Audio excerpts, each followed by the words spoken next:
Bonjour, je suis Vincent Laguédrière, donc je suis compositeur de musique et sound designer. Donc finalement je travaille souvent avec un petit peu les corps de métier qu'on a vus aujourd'hui. Et basiquement mon travail c'est de créer de la musique, du sound design, des environnements sonores pour des films, des publicités, des documentaires et aussi des installations et un petit peu de spectacles vivants de temps en temps. Voilà. Alors, pour brosser un petit peu mon CV, vous expliquer un peu mon parcours, j'ai commencé, en fait, comme beaucoup de musiciens sur scène, avec beaucoup de concerts, avec différents groupes. Je suis allé jouer, par exemple, aux Eurokéennes, aux Nuits Sonores, aux Transmusicales, enfin, à peu près 400 concerts comme ça. Et assez rapidement, j'étais très intéressé par la pluridisciplinarité et par le fait de mettre la musique comme un acteur, comme une sorte de narrateur parallèle, qui permettent en fait de travailler avec d'autres médias, d'autres corps de métier et de travailler en corrélation, en addition, en soustraction, d'être sur quelque chose où la musique peut tour à tour être un partenaire, des fois contradictoire avec ce qui se passe, des fois mettre une autre couleur aussi, et un petit peu incrémenter la scène et ce qui peut se passer sur un plateau. Et donc j'ai travaillé pas mal de temps pour le théâtre contemporain et la danse, donc comme créateur sonore, comme ils appellent ça généralement eux. Et la première fois qu'on m'a demandé de faire un projet, c'était pour un centre dramatique national. Et après, il s'en est suivi plein de choses. Et notamment, il y a quelque chose qui est un peu un premier tournant dans ma carrière musicale, c'est que ce rapport à la scène crée d'autres questionnements que simplement le fait de jouer un concert frontalement devant un public. Et donc, comme je vous disais, ça permet d'être aussi en association avec différents autres créateurs. Et donc, c'était quelque chose qui commençait à m'intéresser. Et la musique comme narrateur parallèle peut aussi intervenir comme, souligner un geste, un mouvement, une image, voilà, et jouer avec tout ça.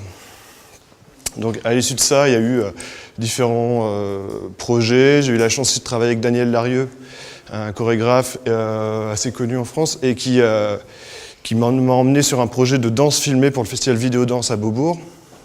Donc là, c'était un petit peu à cheval avec ce que je fais maintenant, donc de la musique pour des films, et aussi la musique pour le spectacle vivant. Voilà. En 2011, j'ai décidé de changer un petit peu de vie, et je suis parti m'installer en Australie. Et donc au tout début, je me préparais un petit peu à faire des petits boulots, peut-être à servir des cafés, des choses comme ça. Et j'avais malgré tout envoyé, ce qui faisait quand même assez rire tous mes potes, parce que je suis quand même peut-être la personne la plus maladroite de la Terre. Ils avaient peur que j'ébouillante la moitié de mes clients.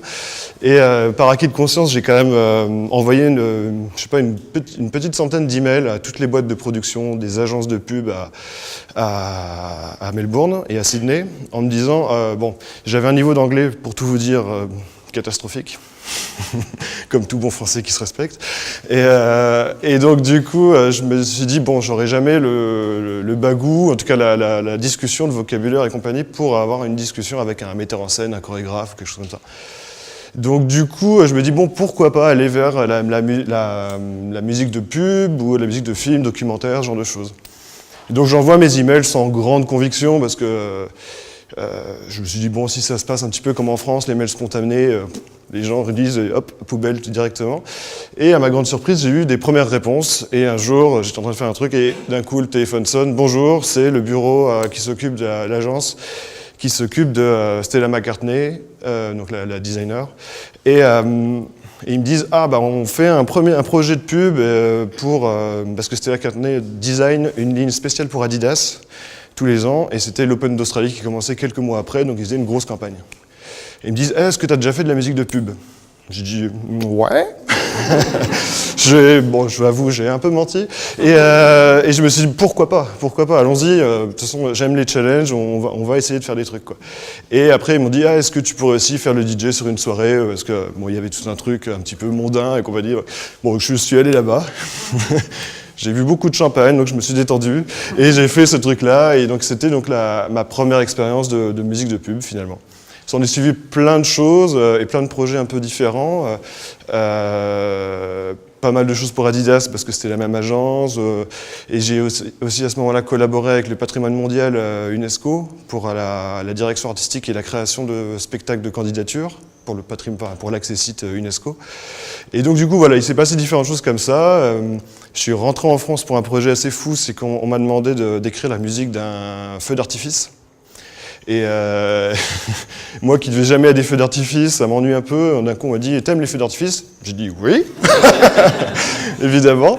Et donc me voilà en train de travailler avec un artificier qui s'appelle Lacroix Ruggieri, et qui me dit « Bon, alors, on va être sur un truc super précis, on va renvoyer toutes les bombes, les lumières, les machins, etc., au millième de seconde sur tes compositions, donc il faut vraiment qu'on soit précis. » Je dis « D'accord !» Et puis donc, on a continué, on a créé quelque chose d'assez sympa.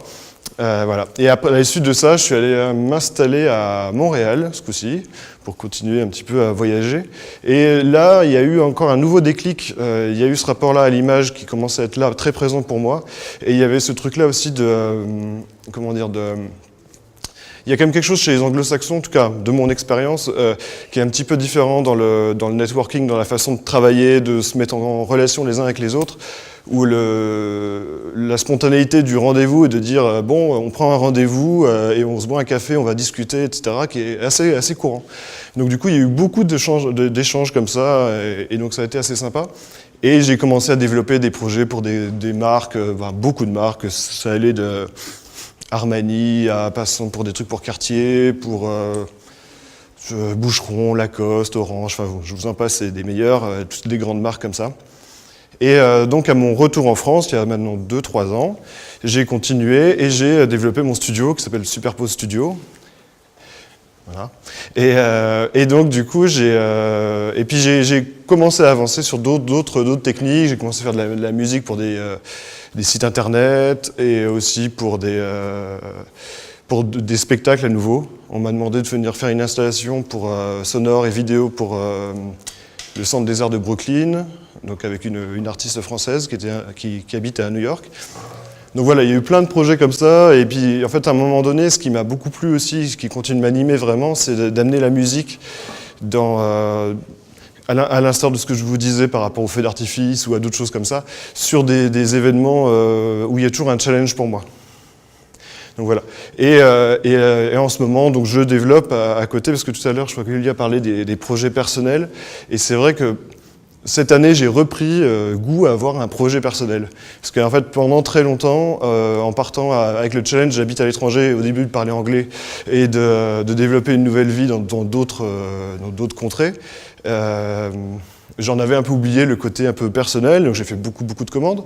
Et donc là, je suis dans cette réécriture personnelle de faire des projets. J'ai ressorti des disques sous un nom, enfin sous le nom Faubourg. Et voilà. Et donc aussi par l'envie de s'investir bientôt dans la musique de films d'animation et de fiction. Voilà. Donc je vais vous montrer mon show réel, la démo de mon travail.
This is Major Tom.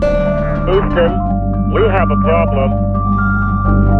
No worries, Major. It's disintegrating.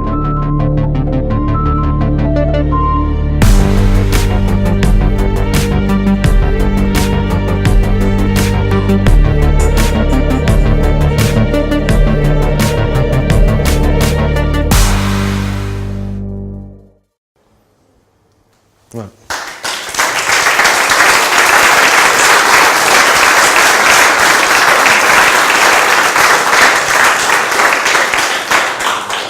Merci. Et du coup, pour vous parler un petit peu plus de mon processus de travail, donc vous avez vu, il y a des films avec de la musique assez variée, un petit peu dans des couleurs musicales différentes, et il y a aussi beaucoup de sound design et d'éléments de son comme ça. Donc généralement, moi je reçois les films complètement nus, déjà montés, dans 90% du temps. Et après, je travaille autour de la matière et je travaille autour du sound design et aussi de la musique. Et généralement, je fais les deux. Et moi, ça m'intéresse bien de faire les deux parce que quelque part, l'un peut nourrir l'autre réellement. Et notamment, par exemple, des fois, il m'arrive même d'accorder la tonalité du sound design à la tonalité du morceau. Même des fois sur un son de vent ou un son très naturel comme ça, c'est assez bluffant. Juste le fait d'accorder le son à la tonalité globale du morceau, ça change vraiment l'ambiance et ça change vraiment l'écriture, quoi. Et en plus, il y a toujours je dirais que l'écueil dans la musique pour l'image, en règle générale, c'est pas de tomber dans quelque chose qui est un clip. Parce qu'en fait, les gens, il y a un message publicitaire ou alors il y a un message narratif si c'est une fiction. Et la musique ou le son n'est pas là non plus pour prendre tout le pouvoir. Et tout à l'heure, tu disais justement que c'était des fois 50-50 entre l'image et la musique. Et effectivement, des fois, la musique, c'est comme un vecteur tellement fort que des fois, ça peut prendre un petit peu trop l'énergie sur l'image et le montage et ce genre de choses, quoi.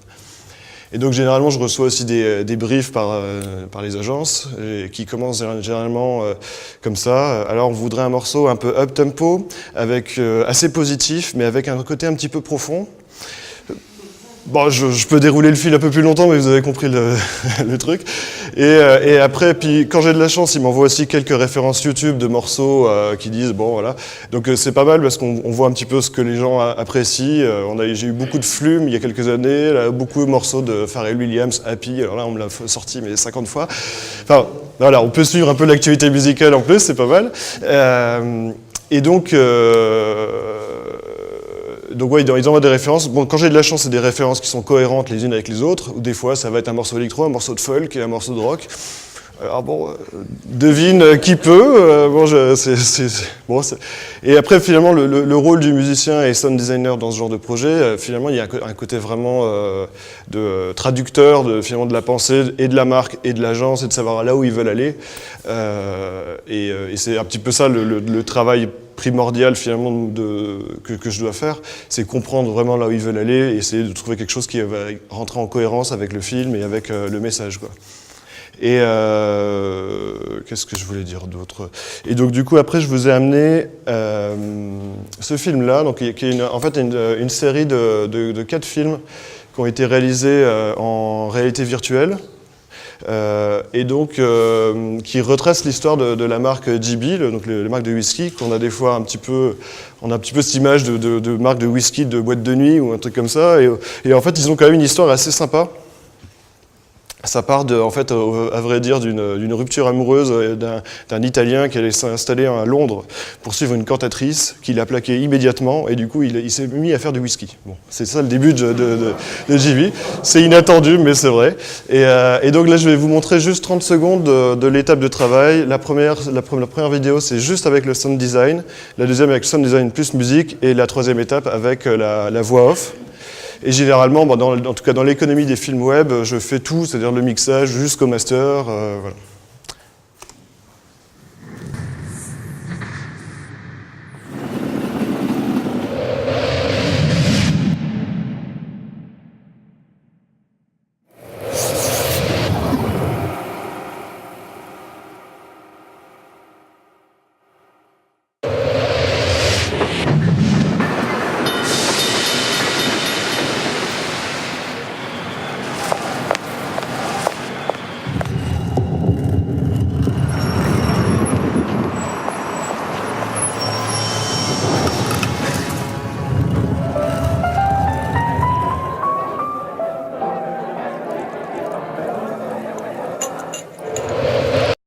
Voilà, donc là c'est juste avec les effets sonores.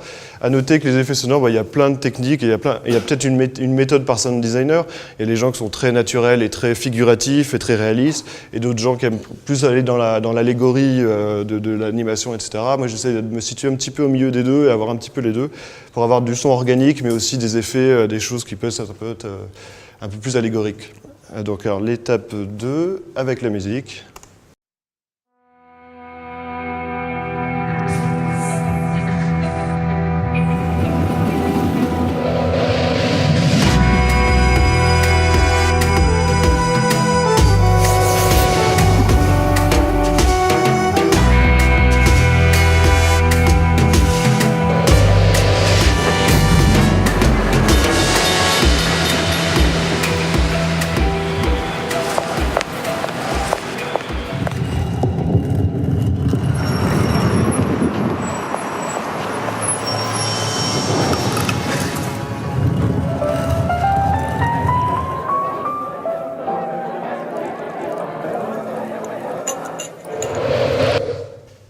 Voilà.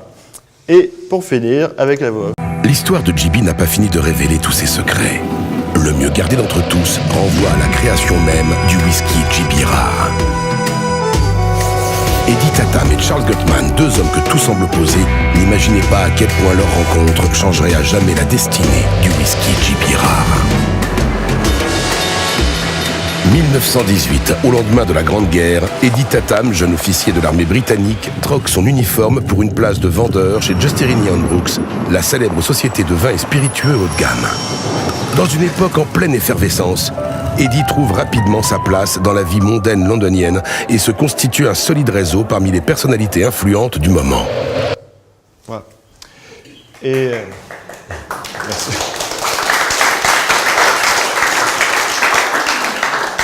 Voilà, bon, il y aurait beaucoup de choses à dire sur tout ça, mais bon, je pense qu'il est déjà assez tard et les pizzas sont là, ce qui est quand même très important. Donc je voulais déjà remercier Laptop et Adobe France de m'avoir invité à parler un petit peu ici. C'est un petit peu comme Yulia la première fois que je faisais ça, donc bon, voilà. Mais merci à vous et de votre attention. Voilà.